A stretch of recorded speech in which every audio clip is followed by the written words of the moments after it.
I still remember the sound of her laughter, low, unhurried, the kind that filled a room even when she tried to hold it back. That's how it began, not with a kiss or a confession, but with a laugh that made me forget why I was even there. It was a Thursday evening, golden light falling across her porch, the kind of light that made everything feel softer. I was just walking her dog, or at least, that's what it looked like from the outside. Her husband traveled often, and she needed help with the retriever, Max. I'd offered, half out of kindness, half out of curiosity. When she opened the door that day, barefoot and still drying her hands with a towel, something inside me tightened. She looked older than me, of course she did, but not in the way that made her distant. She carried her age like it was something deliberate, something earned. Her hair was tied loose, strands falling against her cheek. She smiled when she saw me, the kind of smile that didn't fully reach her eyes, but lingered anyway. "Max has been waiting for you," she said. Her voice was warm but tired. I noticed it more than I should have. Max trotted out, tail wagging, brushing past her legs. I bent to clip the leash, and for a second, just a second, her hand brushed mine. Soft, uncertain. I pretended not to notice, but my breath caught all the same. "Thanks again," she added, quieter now. "He seems to like you more than anyone." I wanted to ask if that included her husband, but I didn't. I just smiled, said something about dogs having good instincts, and she laughed again. That same laugh. Only this time it sounded lonelier.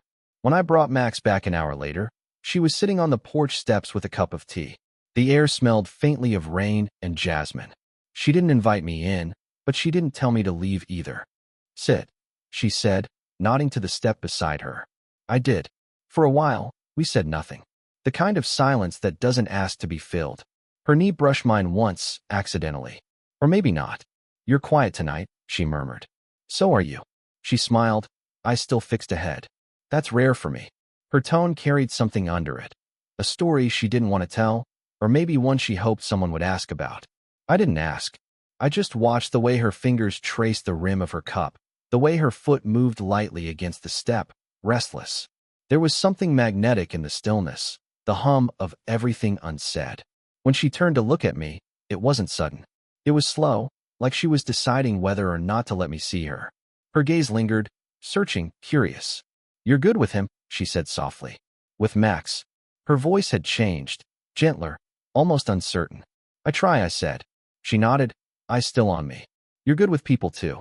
You just don't know it yet." The words landed heavier than she meant them to.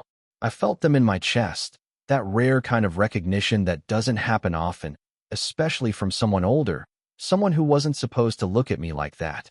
Then Max barked, sharp, sudden. The spell broke. She laughed again, flustered this time, tucking her hair behind her ear. "Guess he's jealous." Before I could answer, a car door slammed from across the street. She froze. Her hand brushed my arm, just once, and then she whispered, barely audible, "He's not supposed to be back yet." And just like that, the air shifted. That night, I couldn't sleep. Every sound outside my window, a car passing, a dog barking, felt like it carried her name. The next morning, she texted, "Can you take Max for a walk around 6? He's restless." I told myself it was just about the dog. But by the time I reached her house, the sky was the color of soft ash, the kind that makes everything quiet. Her husband's car wasn't there. She opened the door slowly, already smiling, as if she'd been waiting, though she'd never admit it. "Come in for a second," she said. "It's colder than it looks." The living room was dim, curtains drawn halfway. The scent of coffee mixed with the faint perfume she always wore, something floral, but warm, like sun-dried linen. She moved around easily, barefoot again, pouring a second cup without asking. "You take it black, right?" she asked. I nodded. Her hand brushed mine as she passed the cup. It wasn't an accident this time. It lingered just long enough for both of us to notice. We sat opposite each other, the space between us too small for comfort, too wide for what either of us wanted to admit. She spoke first, voice low. "You remind me of someone I used to know. He was your age when I met him." I tried to sound casual. "What happened to him?" She gave a half smile. "He married someone else." Then I did. That's what people do when they get tired of waiting. Her tone carried more truth than she probably intended. I didn't know what to say, so I looked at Max, asleep near her feet. "You ever regret it?" I asked finally. "Every day," she said. Then softer, but regret's easy. Doing something about it isn't. The silence that followed was thick, not awkward, just full. Her eyes met mine, steady, unflinching. I saw the years she tried to hide, the small sadness she carried like a secret. I wanted to say something, anything, to make that look fade. Instead, I reached for my cup. My fingers trembled slightly, and she noticed. Her hand came to rest lightly on mine. It was a simple gesture, but the warmth of her skin felt electric, like every nerve in my hand woke up at once. She didn't pull away right away. "You shouldn't look at me like that," she said, almost whispering. "Like what?" "Like you mean it." I opened my mouth, but no words came. She smiled faintly, a sad, knowing smile, and stood. "Come on," she said. "Max needs his walk." I followed her to the door, my heartbeat unsteady. When she reached for the leash, our arms brushed again, slow, deliberate. For a second, neither of us moved. The space between us thinned until I could feel her breath against my neck, smell the warmth of her hair. She looked up at me, eyes searching, not for permission, but for control. And then, quietly, she said, "Don't make this harder than it already is." But she didn't step back. Rain started just as we reached the corner of the park, thin at first, then sudden, like someone had flipped a switch. We ran for cover under the gazebo, laughing, both a little out of breath. Her hair clung to her face in small, damp curls. She brushed a few strands away, and for the first time, I didn't look away fast enough. "What?" she asked, smiling. "Nothing," I said. "You just look ridiculous," she teased. I shook my head. "You look real." The air changed again, the laughter fading into something quieter. She wrapped her arms around herself, not from the cold, but from awareness. I could feel it, the pull between what we wanted and what we knew better than to want. "People talk," she murmured, "even when they don't know anything." "I don't care," I said before I could stop myself. She looked up then, really looked, and something in her expression softened. "You should." Her phone buzzed. Once. Then again. She hesitated, then turned the screen face down. "Your husband?" I asked before I could bite the words back. She exhaled, almost smiling. "No. A friend. But it doesn't matter." The rain drummed harder, closing the world around us. Max sat at her feet, tail thumping lazily against the wood. She reached down to stroke his fur, and her shoulder brushed against my chest. Neither of us moved away. "You ever feel like you're doing something wrong?"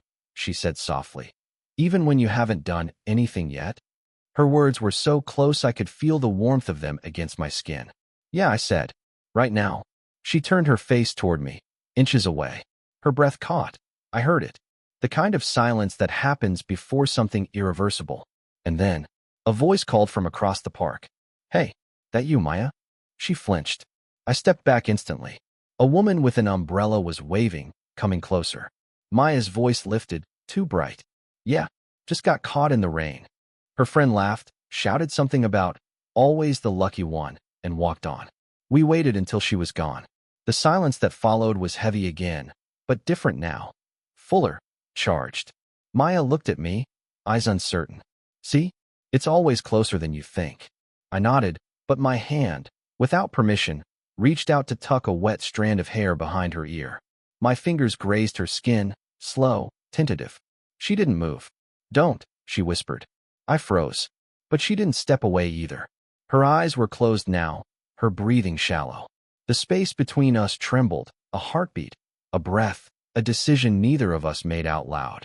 When she opened her eyes, they found mine again, steady, unguarded. "Let's go," she said. But her voice broke halfway through. We walked home without speaking, our shoulders brushing in the narrow street, the rain still falling. And in every step, something unspoken followed behind us, closer than ever. The next few days, we tried to go back to normal. She'd text only about Max. "He needs a walk at noon. He's getting restless again." Nothing else. No mention of rain. No mention of the silence that nearly became something else. But pretending didn't make it go away.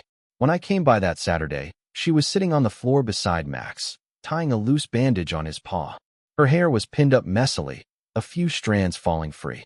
The afternoon light spilled through the window, soft and gold, catching the curve of her shoulder. "He cut himself on something near the gate," she said. "I think it's fine." I knelt down beside her. "Let me see." She looked up. Too close. Her breath brushed my chin when she said, "It's nothing." Still, I reached for her hand. The warmth of her skin, the tremor in her fingers, none of it felt like nothing. "You're shaking," I said quietly. "So are you." For a moment, neither of us moved. The room felt smaller than it was, air thick, clock ticking too loudly.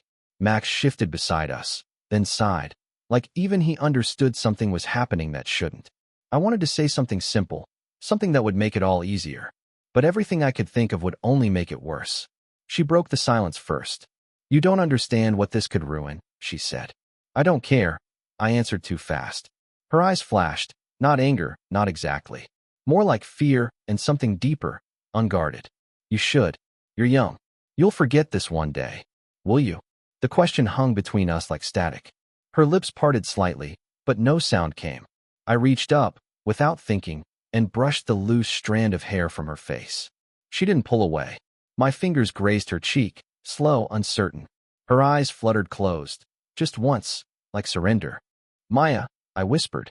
She opened her eyes again, wide, searching. "This is wrong," she said, barely audible. "Then tell me to stop." She didn't. Her hand found my wrist, not to move it, but to hold it there. Her thumb traced small, nervous circles on my skin. The air between us pulsed, heavy with everything we hadn't said. "You shouldn't look at me that way," she whispered. "I can't help it." Her lips parted again, the smallest breath escaping. Outside, a car slowed on the road. Tires on gravel, a sound that snapped the air in two. She froze. Her hand slipped from mine. Through the window, headlights flickered briefly against the wall, then vanished. Her chest rose, fell. "You have to go," she said. "Maya, now." But as I stood, she reached out, fingers catching the sleeve of my shirt. Not enough to stop me, just enough to make me look back. Her voice broke when she said it, barely above a whisper. "I don't know how to stop this." The next morning, she didn't answer my texts. Not one. By evening, I found myself walking past her house anyway. No real reason, just habit or maybe hope. The front curtains were closed, the porch lights still off. Max wasn't barking. I turned to leave, and then the door opened. She stood there, hair down this time, eyes red like she hadn't slept. "I shouldn't let you in," she said quietly. "Then don't," I said. We just looked at each other. The pause stretched, filling the space between us until it hurt. Then she stepped aside. 5 minutes. Inside, the air was heavy, something tense, unsaid. She walked ahead of me, slow, deliberate, arms folded. "I need to tell you something," she began. "You deserve that much." I waited. She didn't look at me when she said it. "He knows." My chest tightened. "Your husband?" She nodded once. "He saw the texts." "Not all. Just enough to make him ask questions." I could hear the faint tremor in her voice, the kind you can't hide. "What did you say?" "That you were helping with Max." That was it. She laughed then, short, hollow. "He didn't believe me, but he didn't press either." That's worse somehow. I stepped closer, but she held up a hand. "Don't." Her voice cracked. "He's coming home tomorrow." The words landed like a door slamming shut. Silence filled the room, not peaceful, but sharp. I could hear the faint tick of the wall clock, the hum of the refrigerator. My heart beat. Hers. "I'm sorry," I said. She turned to me, eyes glistening. "You're not the one who has to explain the smell of someone else's cologne." Her honesty hit harder than anger could. I moved before I could think, just close enough that I could see the way her throat moved when she swallowed, the way her hands trembled even as she tried to keep them still. "I shouldn't have let it go this far," she said. "I knew better." "Then why did you?" Her breath caught. "Because you look at me like I'm still alive." The words hung there, fragile and raw. I took another step, close enough now that the air between us warmed. Her eyes searched mine, not for permission, but for courage. "You need to go," she whispered, though her hand brushed my arm again, slow, uncertain. "I will," I said. "Just not yet." Her lips parted, a half-breath, a tremor. "You can't stay." "I know." But neither of us moved. The world outside felt suspended, wind pressing faintly against the windows, time pausing just long enough for something dangerous to feel inevitable. Then, a sound broke through, her phone vibrating on the counter. A message preview lit up the screen. "We need to talk. I'm on my way home early." Her eyes widened, all color draining from her face. "Maya," I whispered, barely audible. She looked at me then, not scared, Not sorry, just completely exposed. Then we don't have time to pretend anymore, she said. The night folded around us. Quiet, too quiet. The kind of quiet that warns you something is about to break. Maya stood near the window, phone still glowing in her hand, her reflection trembling in the glass. He's already on the road, she said softly. How long? An hour. Maybe less. We both knew what that meant. There wasn't enough time to fix anything, and too much time to pretend nothing had happened. Her hands trembled as she set the phone down. The air between us seemed to hum, charged and fragile. I could smell the faint mix of coffee and rain on her skin, the warmth of her stillness. You should go, she whispered. I can't. She turned then, slowly, her eyes meeting mine, tired and alive all at once. Why not? Because leaving feels worse than staying. Her breath caught. The silence that followed wasn't hesitant anymore. It was full, complete, as if we'd already crossed the line just by not looking away. She stepped closer. Her shoulder brushed mine. A tiny movement, but enough to change everything. This is madness, she said. I know. And still, her voice trailed off. I could feel her heartbeat. Faint, rapid, even without touching her. My hand lifted, hesitating in the space between us. She didn't move, didn't flinch. Just watched me like she wanted to stop time right there. You'll regret it, she said finally. Maybe, but not tonight. Her eyes glistened, regret and want and fear all colliding. Then she closed the space between us, one slow step at a time. We didn't say another word.